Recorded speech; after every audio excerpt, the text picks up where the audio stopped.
Peter Piper picked a peck of Peter Piper picked a peck of pickled peppers. Peter Piper picked a peck of pimpled peppers.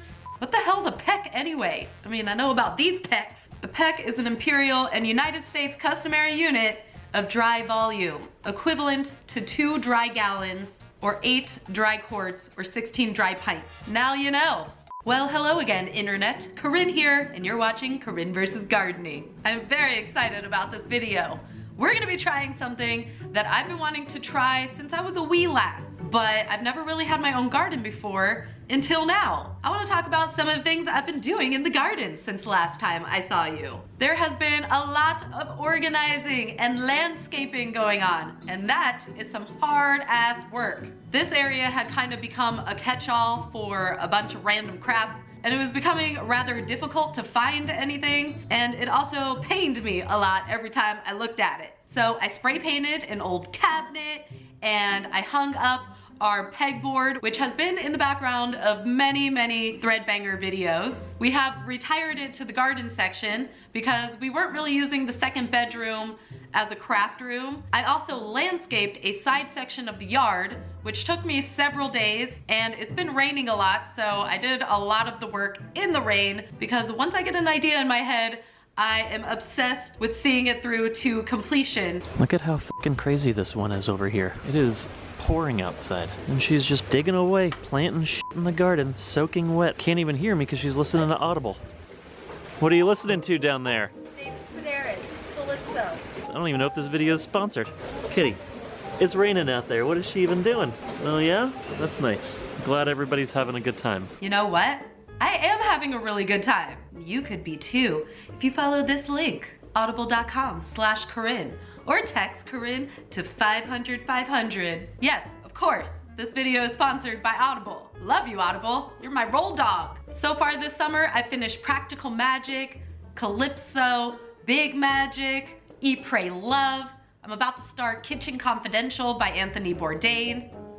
Rest in peace. But today, we're gonna be testing out a time-honored tradition that would really make my grandma so proud: the art of canning, also known as preserving food in a mason jar. Yeah, when I was a little kid, I didn't realize that canning referred to that, and I thought that when you put stuff in a mason jar, it was called jarring, and then my grandma was like, no, dum-dum, that's canning. This really is something that I've been wanting to try for years because it really speaks to the prepper in me. Something you didn't know about me. I can go right on down the prepper rabbit hole real deep. And when you build your bunker, you gotta make sure to go as deep. When the shit goes down, you better be ready. So henceforth, these peppers will be called prepper peppers. And this show is no longer called Corinne versus Gardening. No, now it's called Corinne versus the End of the World. Ahem. So there are a couple different ways that you can can something.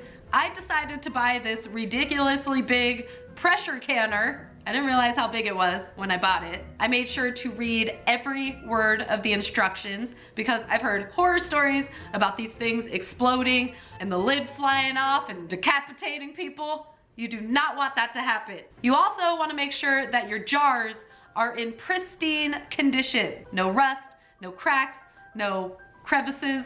You also want to make sure that they are prepped properly, so you got to read the instructions for that as well. What I did is put them in the dishwasher, which will keep them warm until my peppers are prepped. Speaking of which, do you want to help me pick some peppers?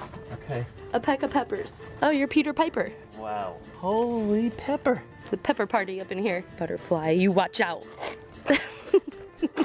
See, look at this one. That's crazy. Are they ready? Well, I feel like this one is. It's how easy it comes off the thing, right? I don't know. I haven't Googled it. Don't pick it! No! I haven't gotten a good shot at it yet. Never treat my pepper plant like that again. Here it goes. Look. There it is. First pepper of the season.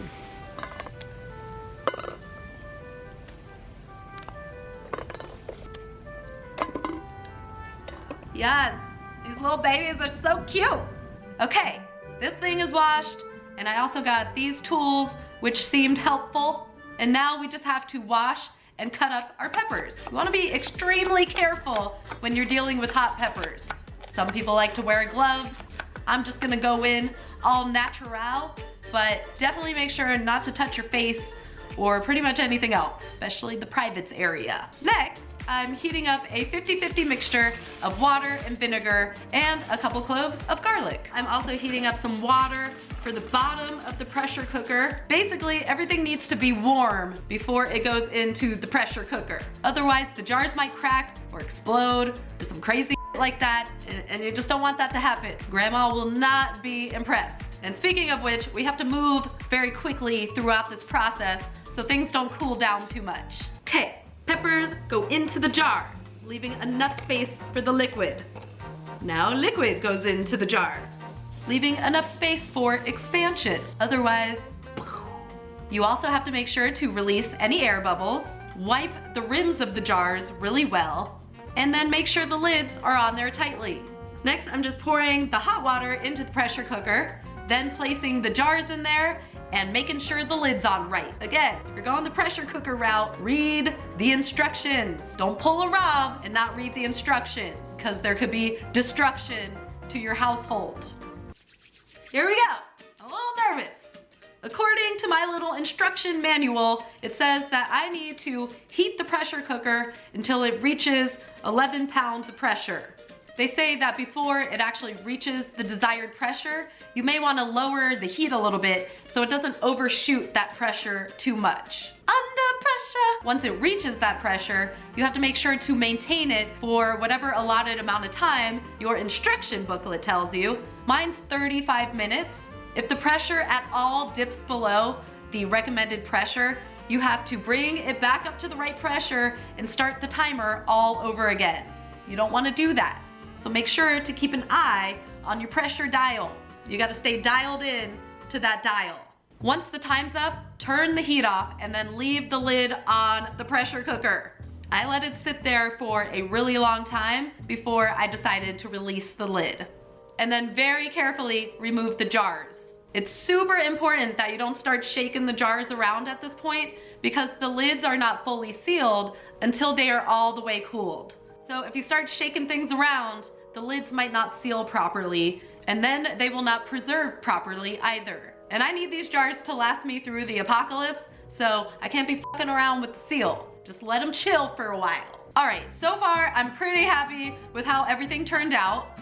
The jars are not as full as I thought they would be, so I'll probably fill them up a little bit more the next time I do this. But otherwise, look at what we've created here, you guys. And now I'm going to open one up and give it a taste test. Don't worry, I have plenty more peppers to prep, so we're gonna be okay if I open this one jar up. I also wanna see if it's sealed properly, because that's important. Actually, how long do preserved foods stay good for? This website says their peak freshness lasts about 2 years, and after that, things like color and texture may start to change. But if they're stored properly, they can last a really, really long time. You always want to make sure to check for spoilage before you eat any preserved foods, and there's ways to do that. You can Google that. I had a pickled pepper one time at Burning Man and it was 12 years old. Not only was it delicious, but I didn't die, so I have high hopes for these peppers. Okay, we did it. Woo! Down the hatch. No pun intended. Woo! It's a little spicy. They're freaking delicious though. They're definitely not crunchy. They're super mushy. They kind of just melt in your mouth. And I love that. It's so good. I will keep this in the refrigerator now because they have been unsealed. But these are going in our secret hatch. When the zombies come and the aliens invade, I'll have some motherfucking pickled peppers. I also have a crap ton more peppers to pickle, so I need to get to it. Thank you so much for watching this video, and thank you to Audible for sponsoring this video. Again, you can visit audible.com/Corinne or text Corinne to 500-500 for a free month and a free book. I love Audible, and I think you will too, so check it out. And until next time, bye-bye.